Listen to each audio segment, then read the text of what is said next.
Hansel and Gretel. Hansel and Gretel lived with their father and stepmother in a little cottage near a forest. The father was a poor woodcutter. Once when food was scarce, he said to his wife, "What will become of us? We have so little to eat. I am afraid the children will starve." Now, the stepmother was really a witch, and she did not love the children, and she wanted to get rid of them. After the children went to bed, she said to their father, "Tomorrow morning we will take Hansel and Gretel into the forest and leave them there. They will not be able to find their way home again, and we will not have to worry about them anymore." "Oh, no!" cried the father. "I cannot do that to my poor children." But the wicked stepmother forced him to agree to the plan. In the next room, the children were still awake. They heard what their stepmother was planning to do. "We are lost!" cried Gretel, weeping bitterly.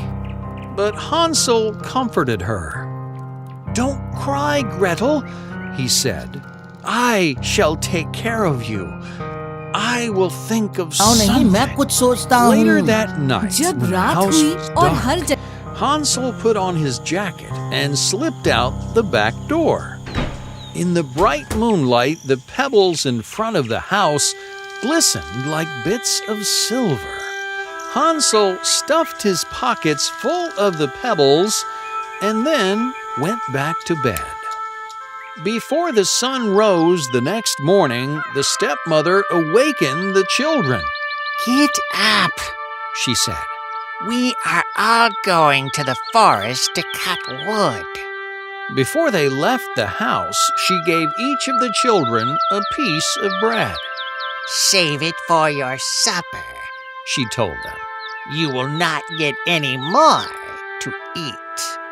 When they started out for the forest, Hansel lagged behind the rest. At every few steps, he dropped a pebble on the ground behind him. "Hansel!" cried the father, looking around. "Why are you so slow?" "Oh, I was just turning around to look at my little white kitten sitting up on the roof," said Hansel. "She is saying goodbye to me." "Come along," cried the stepmother irritably. "That's not a kitten. It's the sunshine gleaming on the roof." At last, they were deep in the forest. The father told Hansel and Gretel to gather wood to make a fire. When the father had made a good fire, he told the children to sit near it and keep warm. "We are going to chop wood," said the stepmother. "We will come back later and get you." So the children sat by the fire, and to pass the time, they sang their favorite song. "Susie, dear Susie, come tell me the news. The geese are all barefoot, they must have some shoes. The cobbler has leather enough and to spare. Let's ask him to make our poor goosey a pair." Then they ate their bread and fell fast asleep. It was dark when the children woke up. Gretel was frightened and began to cry. "Don't worry," said Hansel. "When the moon comes up, we will find our way home by following the pebbles I dropped." And that is just what they did. When they got home, their father was overjoyed to see them.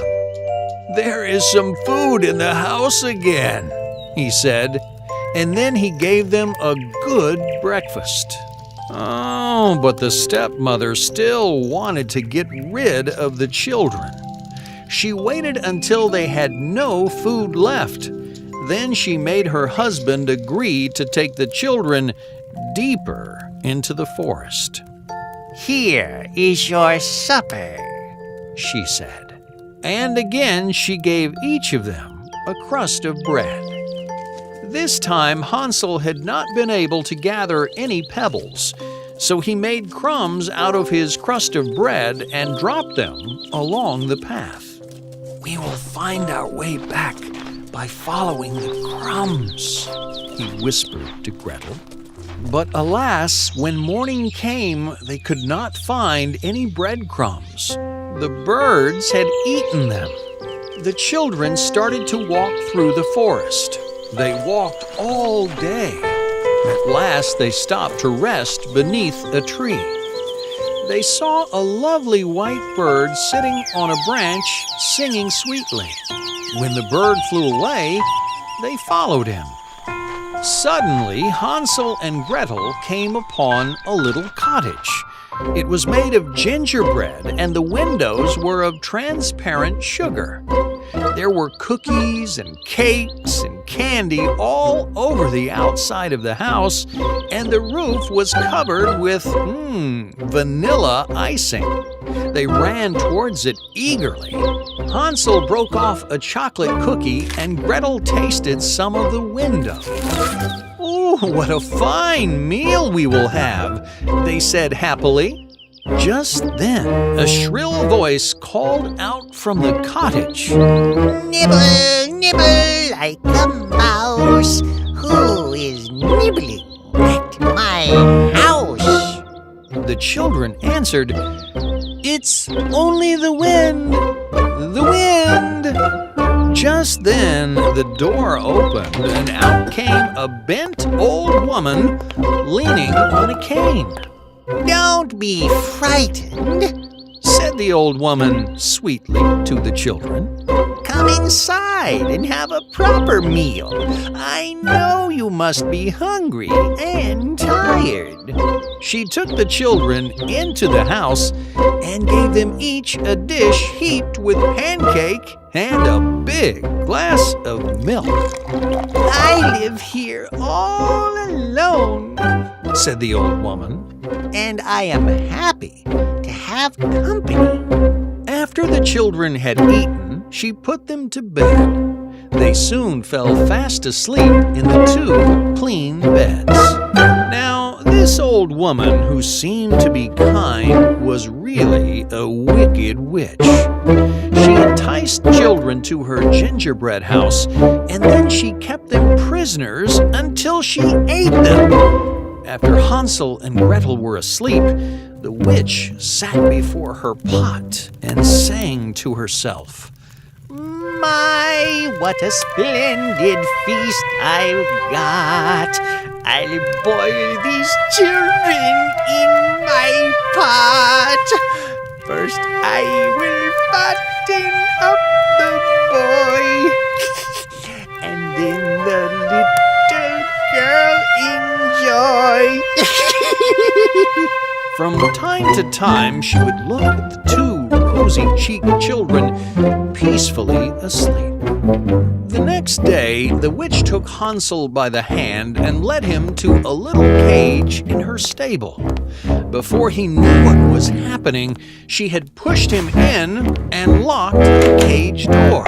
Then the witch said to Gretel, "Now you will do my housework.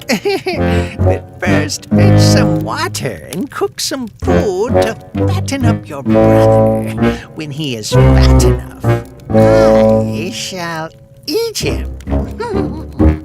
Gretel cried bitterly, but she had to do as she was told. Every day she gave Hansel the best food, but she herself got only the leavings and crusts. Every day the witch went up to the cage to see if Hansel was fat enough.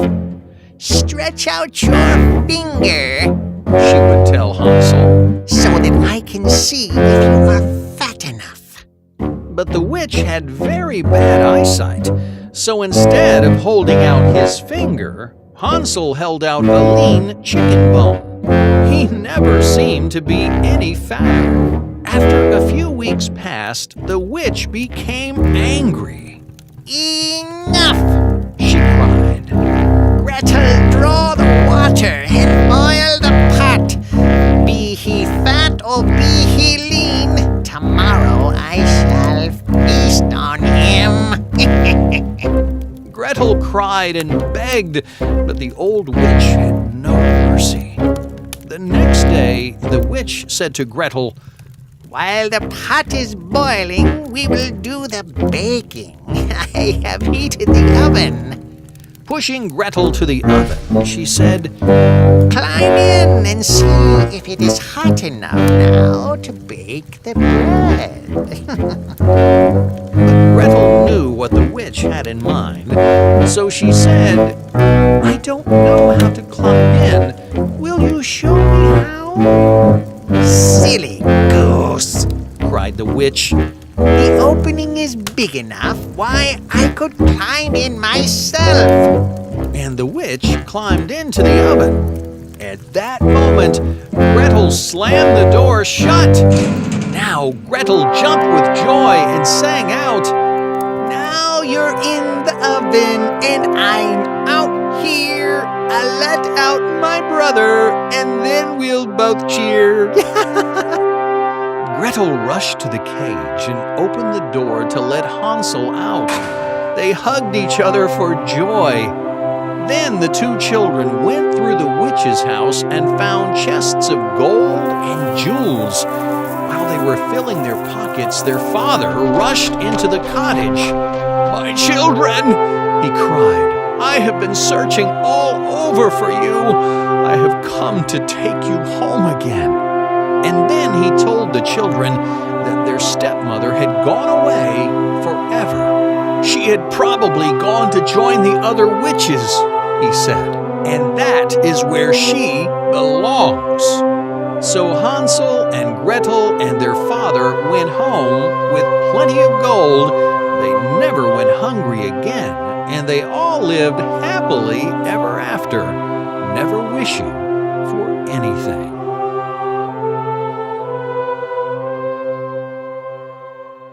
If you like this story, give thumbs up and subscribe to our channel for more videos. See you soon!